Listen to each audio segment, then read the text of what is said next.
ایک نوجوان تھا، حسین و جمیل تھا، اللہ نے حسن عطا کر رکھا تھا بڑا. اس نے جب بھی نماز پڑھنے کے لیے آنا نا تو راستے میں ایک عورت تھی، اس کی نظر پڑتی. اور یہ کہا گیا ہے کہ جو نظر ہے یہ شیطان کے تیروں میں سے ایک تیر ہے. اسی لیے تو حضرت جی نظریں جھکا کے چلنے کا حکم دیا گیا ہے، کیونکہ جو نظر ہے یہ شیطان کے تیروں میں سے ایک تیر ہے. حضرت جی پڑھ تو یہ ایک دفعہ جاتی ہے، لیکن کتنی دنوں تک حضرت اس نظر کا جو اثر ہے وہ دل سے نہیں جاتا. اپنی نظریں بڑی سنبھالو، اپنی نظریں بڑی سنبھالو.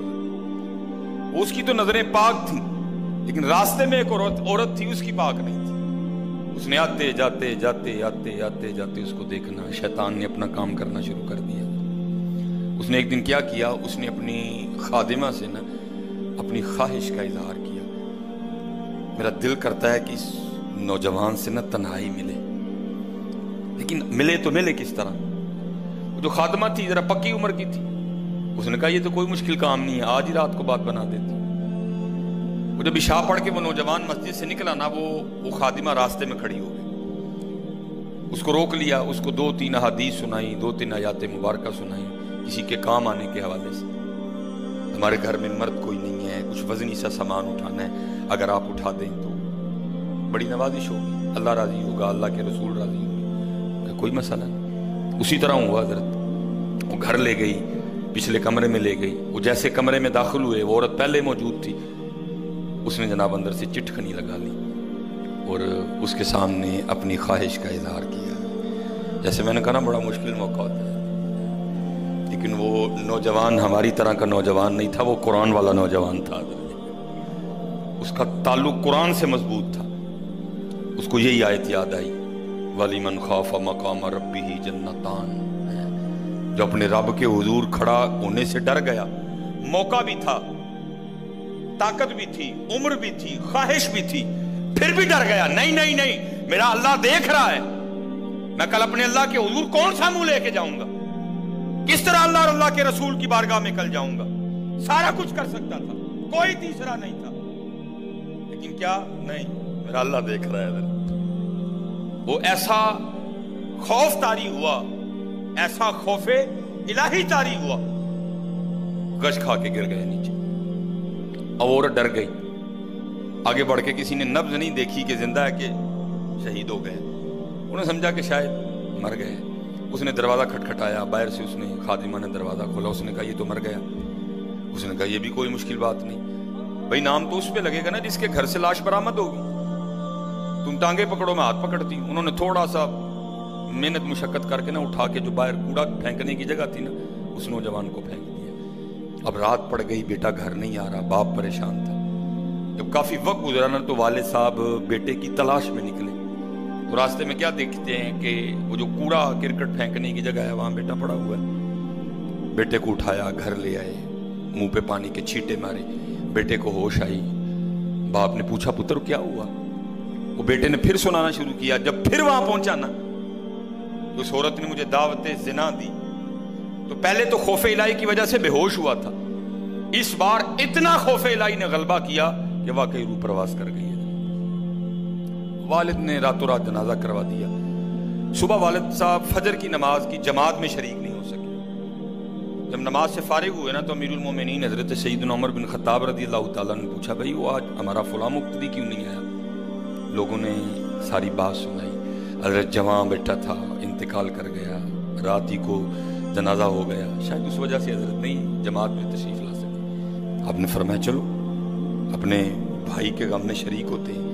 حضرت سیدنا عمر فاروق رضی اللہ تعالیٰ عنہ آئے، باتیں ہوتی رہیں. آپ نے بیٹے کے انتقال کی وجہ پوچھی، بیٹے نے ساری بات سنائی. آپ نے فرمایا اچھا تیرے بیٹے کا انتقال خوف الہی کی وجہ سے ہوا ہے؟ تو اللہ تو فرماتے ہیں وَلِمَنْ خَافَ مَقَامَ رَبِّهِ جَنَّتَانِ. اور جو ہمارے رب حضور کھڑا ہونے سے ڈر گیا اس کے لیے 2 جنتیں ہیں. تو چل پھر مجھے ذرا اپنے بیٹے کی قبر پہ لے کے چلنا ہے. لکھا ہے حضرت عمر فاروق اب اس کے بیٹے کی قبر پہ تشریف لے، اس کی قبر پہ کھڑے ہو کے اس نوجوان کو باہر سے مخاطب کر کے فرماتے ہیں، اللہ فرماتے ہیں وَلِمَنْ خَافَ مَقَامَ رَبِّهِ جَنَّتَانِ. اور جو اپنے رب کے حضور کھڑا ہونے سے ڈر گیا اس کے لیے 2 جنتیں ہیں. اے نوجوان اب آگے تو بتا اللہ نے تجھے 2 جنتیں دی کہ نہیں دی؟ تو لکھا ہے قبر سے جواب آتا ہے امیر المومنین رب سچا، رب کا رسول سچا، رب کا قرآن سچا، میں جیسے ہی قبر میں آیا ہوں اللہ نے مجھے 2 جنتیں عطا کر دی ہیں۔ بچو، اس سے بچو، اس دور کا سب سے بڑا فتنہ ہے، اس سے بچو، اور خود نہیں بچا جاتا، اپنے اللہ کے حضور بار بار گڑ گڑاؤ یا اللہ سانو بچا لے۔ اور پھنسایا حضرت ہمیں انہوں نے اس طرح ہے، ہمارے معاشرے کو انہوں نے اس طرح کا بنا دیا ہے کہ یہاں زنا بالکل بری چیز نہیں سمجھی جا رہی، لوگ فخر سے بتاتے ہیں، اور یہ قرب قیامت کی نشانی ہے۔ لوگ گناہ کر کے فخریہ بتایا کریں گے۔ آج کا نوجوان فخریہ بتاتا ہے، میری اتنی گرل فرینڈز ہیں، آج کا نوجوان فخر سے بتاتا ہے، یہ قرب قیامت ہے، یہ نشانی ہے قیامت کی۔ لوگ گناہ کر کے ڈریں گے نہیں، بلکہ فخریہ بتایا کریں گے، ہاں جی میں یہ گناہ کر رہا ہوں، اور اتنی جگہ کر رہا ہوں میں یہ گناہ۔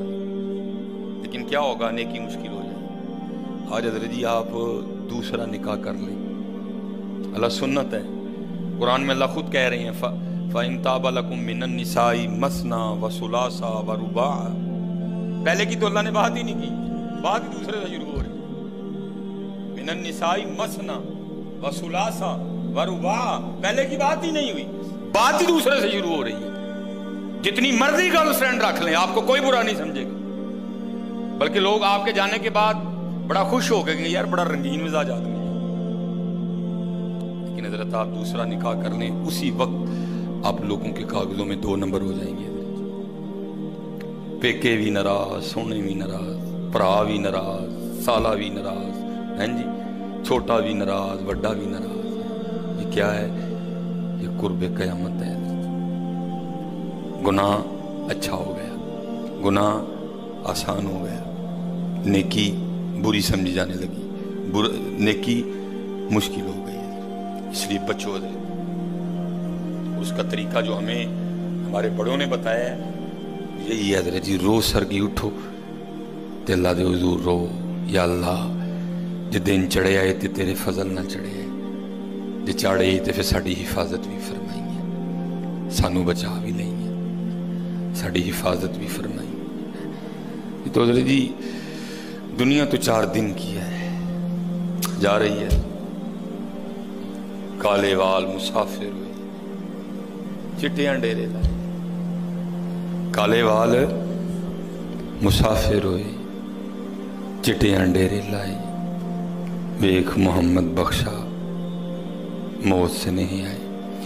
اور حضرت جی اللہ سب کو اپنی حفاظت میں رکھے۔ اگر کوئی اس گناہ میں پھنسا ہوا ہے، اگر کوئی اس گناہ میں پھنسا ہوا ہے، تو میں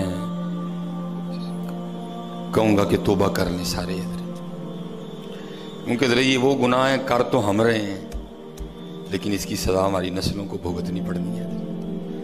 کیونکہ امام شافعی رحمۃ اللہ تعالی علیہ فرماتے ہیں زنا وہ قرض ہے جو لے تو رہا ہے لیکن چکائے گی تیری اولاد۔ زنا وہ قرض ہے جو لے تو رہا ہے لیکن چکائے گی تیری اولاد۔